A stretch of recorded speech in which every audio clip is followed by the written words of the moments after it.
So hello everyone, welcome to my new video, and in this video we will try build your own interpreter challenge on codecrafters.io. And although before this video I have tried some initial stages in this challenge, but we will start from the beginning now. So let's start from the introduction. Welcome to the build your own interpreter challenge. This challenge follows the book Crafting Interpreters by Robert Nystrom.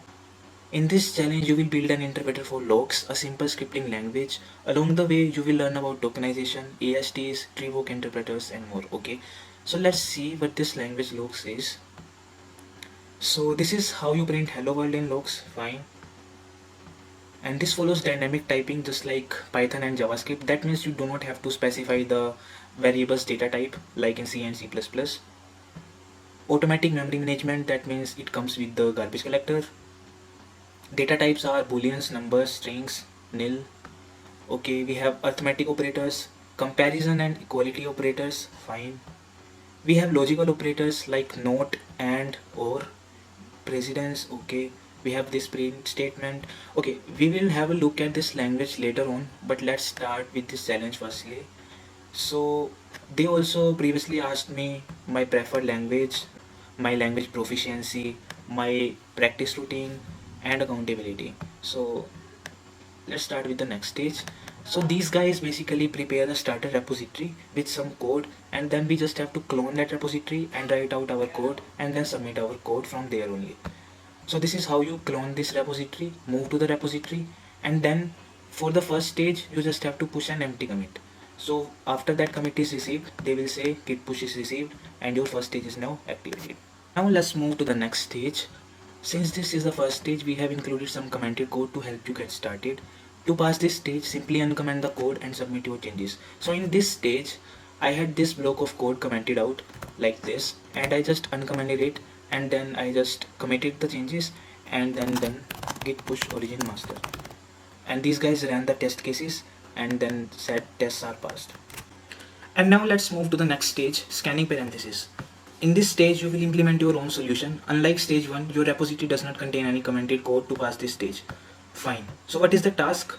In this stage, you will add support for scanning parentheses. Okay. So the test will be as follows. The tester will run your program like this.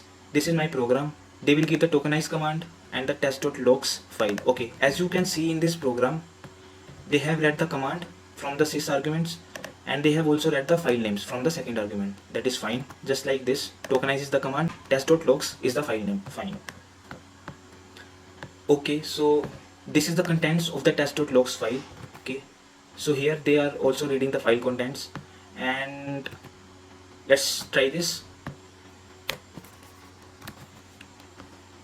Okay, so for this stage I just read every character in this file like this, and if this character is left parenthesis, I just printed this line. Similarly, if this character is the right parenthesis, I have printed this line.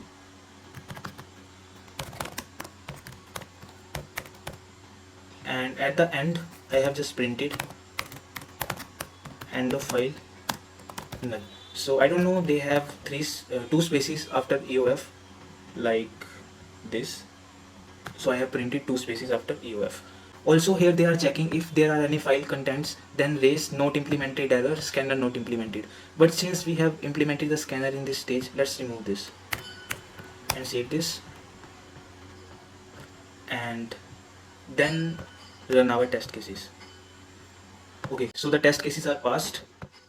Now we can move to the next stage, scanning braces. Okay, so now we have braces like these. Okay, fine. Left brace, right brace. Okay, if we have a left brace, then we will print something. If we have a right brace, then we will print something else. Okay, for the left brace, let's copy this and add it here in the print statement. Similarly for the right brace.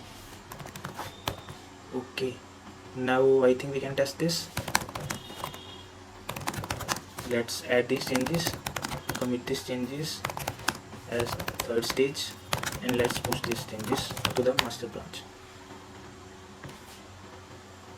Now it is running some test cases and tests are passed. So if we go here, it shows us tests are passed. So let's mark this as completed. Yep. So this is it for this video, guys. We will complete the next stages in the next videos. Stay tuned.